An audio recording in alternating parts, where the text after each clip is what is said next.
সাবান তৈরির এই কর্মযোগ্য কাশিমপুর কারাগারের শাস্তির পাশাপাশি বন্দীদের সংশোধন ও আত্মকর্মসংস্থানের লক্ষ্যে এই দারুণ উদ্যোগ নেওয়া হয়েছে কারাগারের ভেতরেই। উৎপাদনমুখী এই কাজে যুক্ত হয়ে নতুন দক্ষতা অর্জনের পাশাপাশি কারাবন্দী অবস্থাতেই অর্থ আয় করতে পারছেন আসামিরা, যার একটি অংশ নিজেদের পরিবারের কাছেও পাঠানোর সুযোগ পাচ্ছেন তারা। আমি এখানে একজন বন্দী, আমাদের এখানে একটা পণ্য তৈরি হচ্ছে যেটার মাধ্যমে আমরা যারা বন্দীরা আছি আমরা এখানে কর্মসংস্থানের একটা ব্যবস্থা হয়েছে, আর এটা থেকে আমরা কিছু আমাদের একটু আর্থিক সহযোগিতা হচ্ছে।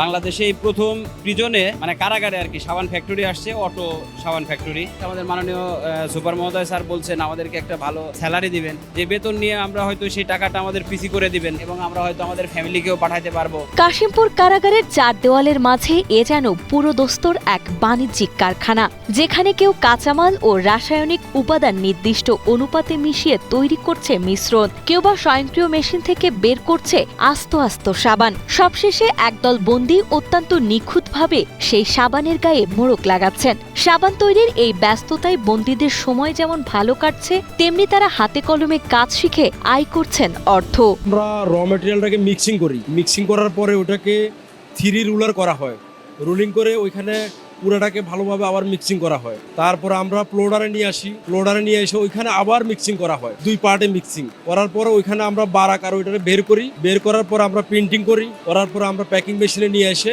ওটাকে প্যাকেট করি আর কি, প্যাকেট করে ডেট কোড করে পরে আমরা বের করে দিই আর কি। প্রিজনে কাজকর্ম না থাকলে অবসর সময় কাটানোটা খুব টাফ। সেই জায়গাতে আমি এখানে সাবানের একটা ওয়ার্কার হিসেবে কাজও শিখে যাইতে পারতেছি। এটা কারাগারের একটা দৃষ্টান্ত আর কি। বন্দীদের যদি এইভাবে একটা কর্মসংস্থানের ব্যবস্থা করা হয় তো আমাদেরও জন্য উপকার হবে, দেশের জন্য আর্থিকভাবে আমরা সচ্ছল হব আশা করি। আমাদের সময় পাস হচ্ছে, ভালো হচ্ছে, লাভ হবে, ভালো হবে, আমরা সুন্দর জীবনযাপন করতে পারবো।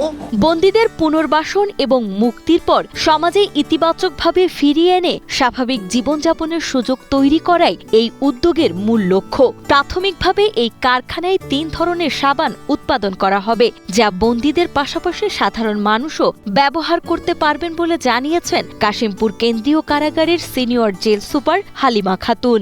একসময় আমরা স্বপ্ন দেখতাম যে কারাগার হবে বড় ইন্ডাস্ট্রি, সেখানে সকল বন্দীরা কাজ করবে, তারা পারিশ্রমিক পাবে এবং তাদের পরিবারটা থাকে অসহায়, পরিবারকে কিছু সাপোর্ট দিতে পারবে, বাচ্চার লেখাপড়ার খরচ দিতে পারবে।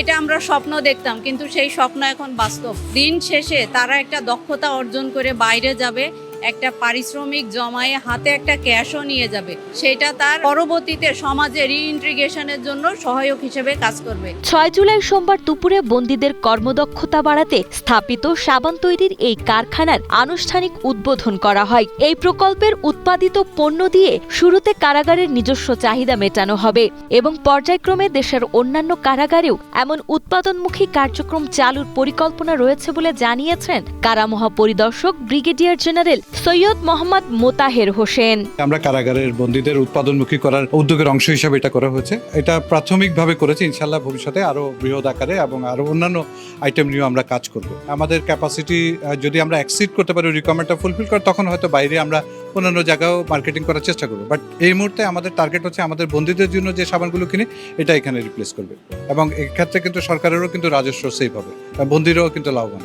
এবং এটা শুধু কাশিমপুর না, আসলে আমাদের যেখানে ফ্যাসিলিটিস থাকবে, যেখানে স্পেস থাকবে, আমরা বিভিন্ন উৎপাদনমুখী বন্দীদের জন্য প্রকল্প গ্রহণ করব, যাতে তারাও কর্মমুখী হবে এবং আমি মনে করি যে এখান থেকে সরকার রাজস্ব পাবে।